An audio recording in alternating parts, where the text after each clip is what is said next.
Today is February 5th, 2015, and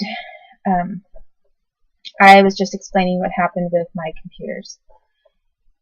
So now I am going to, after talking about all of these, what's happening with my records, my counseling records, and my computers and that kind of thing, I'm going to now talk about this second rape that was premeditated by Robin Bechtold. And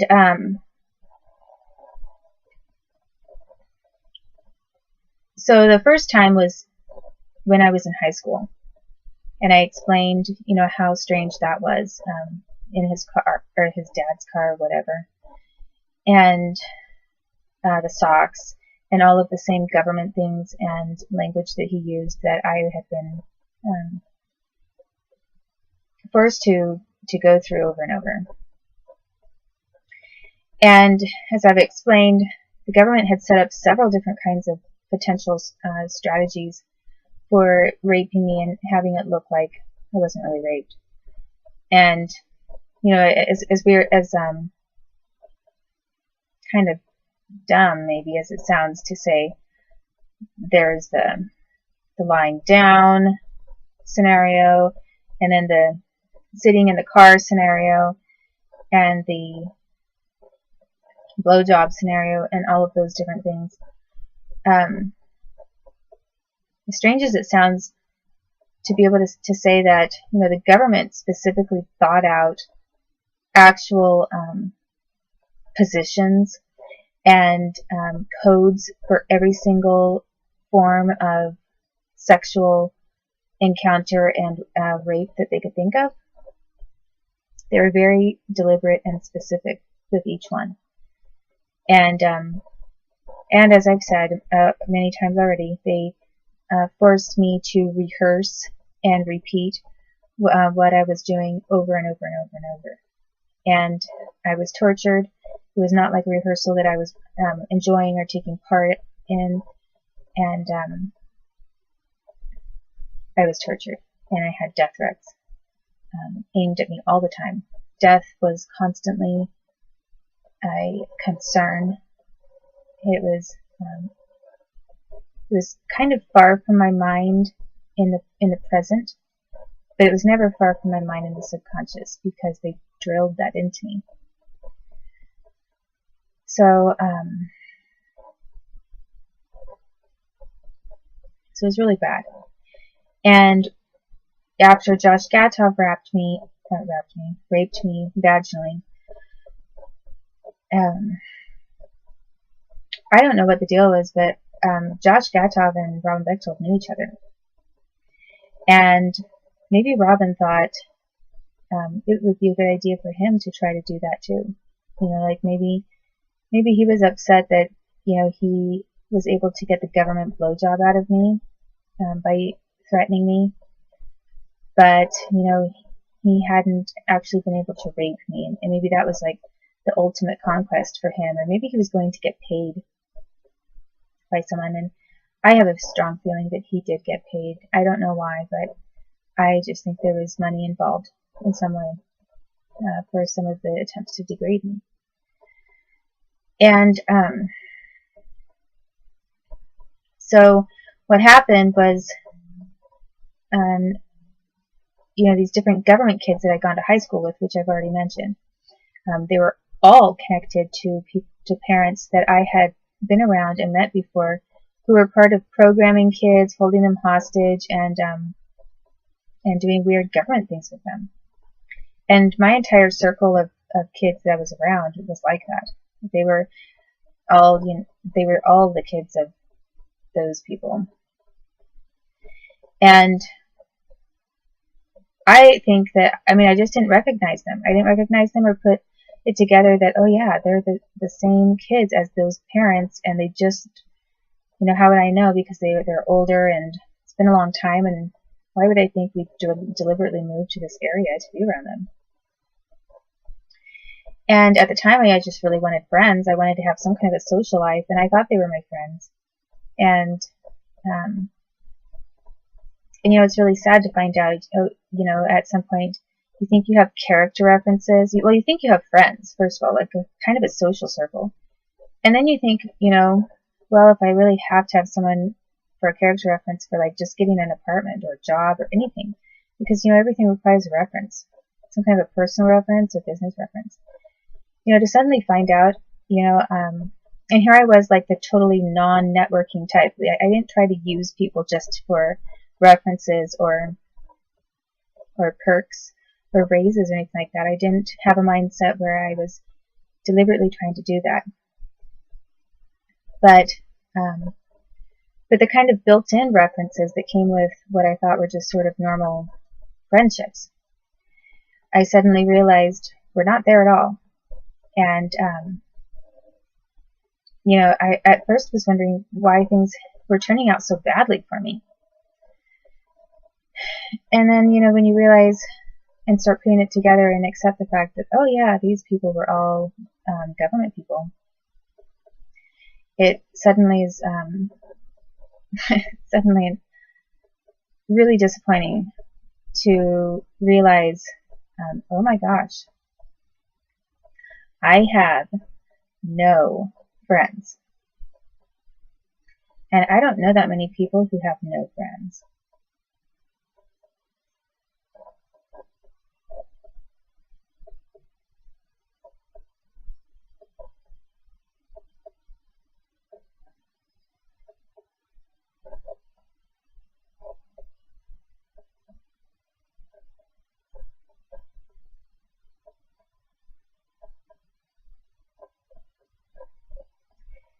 And it's going to look really pathetic that I suddenly tear up as I'm talking about having no friends. I mean, how sad is that? But every person that pretended to be my friend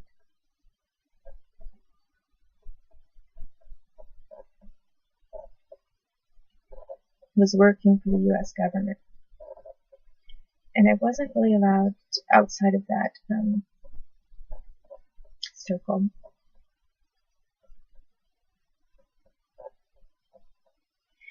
And some of it was probably my fault a little bit, because I'm not the type of person that has to have, hundreds of friends. So I didn't go out and just, have a few friends and then think, okay, I need more friends and more friends.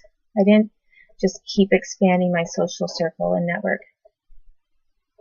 I maybe am a little more introverted in the sense that a handful of friends was fine with me. If I thought I had a few friends, and then, plenty of acquaintances, and that kind of thing, just friendly people around, I felt content with that. I didn't feel like I had to have, 50 friends or 25 friends, a whole party of friends. I loved going to big parties and meeting lots of different kinds of people and being social and friendly with many people and chatting with all types. But as for like getting together and doing something and spending time or sharing things with someone, I didn't have to have a lot of friends. So I settled on having these friends that were kind of presenting themselves to me in my situations. And they were unfortunately all government people, and I was settling for all that. I was settling for that. And I didn't realize I didn't think about the fact that they were all connected to government. How that wasn't good. I just thought, well, I have a few friends, and that's plenty for me. And, even just having one best friend, one friend that I went out with a lot and did a lot of things with, and then a couple of sort of good friends, and then plenty of acquaintances, that seemed fine to me. So part of that is my fault. I guess I could have been expanding my social circles and networks and going out and really trying to meet more people and find more friends. But to me it just seemed exhausting. If I have a couple friends already, then that meets my emotional and social needs. And anyway, it was just a big mistake, because I settled for this spot that I was put into, and then when I suddenly realized none of them are really my friends, and I couldn't rely on any of them to be good references, and maybe I wasn't even getting good jobs because some of my references weren't turning out the way I thought that they were, because they were doing the favors for the government.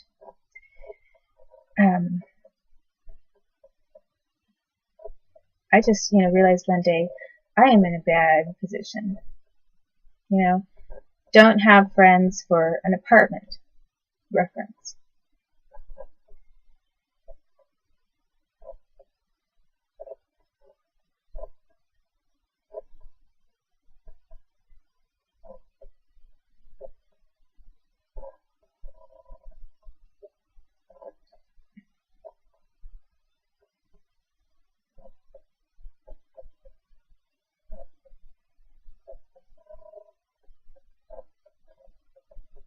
Or for work, or for graduate school. And when I was trying to get work, I was finding out that I was blacklisted, and I couldn't figure out why I was blacklisted. And I also found out a couple of my references weren't turning out the way I thought that they were, because the friends were not friends. Here I was just, thinking everything was fine, and had no idea that what was going on behind my back. So I had a really hard time with that. And then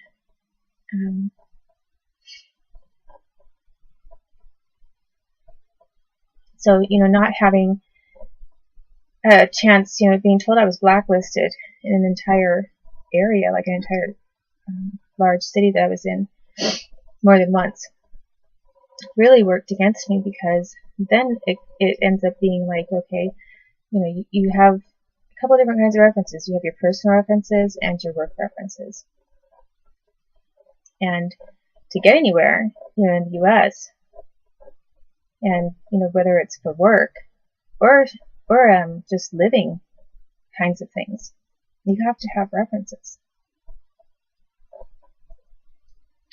And, how hard is it to have just, 2 personal references and maybe 2 work references? It should not be that, shouldn't be that hard to be able to rely on a couple of references. But for years I was relying on references that weren't working out for me, and I didn't know why. And then one day I just kind of started thinking about all of my contacts, and then thinking about my childhood, which I didn't usually do. And then started putting things together, and I realized, oh my gosh, every single friend that I thought was a friend is a government worker, and the child of government people that I was in contact with when I was a very young kid, getting tortured and programmed by the United States government. So I wish I'd thought about that a lot earlier, but it was not really possible for me to do. And I was unsuspecting, which was really strange, because with having had so many bad things happen to me, I should have been really suspicious as by nature. And instead, I was like really trusting, because I didn't carry around ideas and motives of how to hurt people and harm them and damage their reputations and careers and that kind of thing. I think that I thought, I assumed that everyone else was like me. And I assumed no one else would be doing anything like that, because I never thought about doing anything like that to anyone. And just found out I was wrong about a lot of things. So this group that I was meeting when I was getting raped a second time was this group of high school students that were connected to the government. And they would get together on Thanksgiving, or before or after the Thanksgiving holiday, when they were home from college breaks, and year after year, and invite me usually every year, to have a little get-together with some friends. And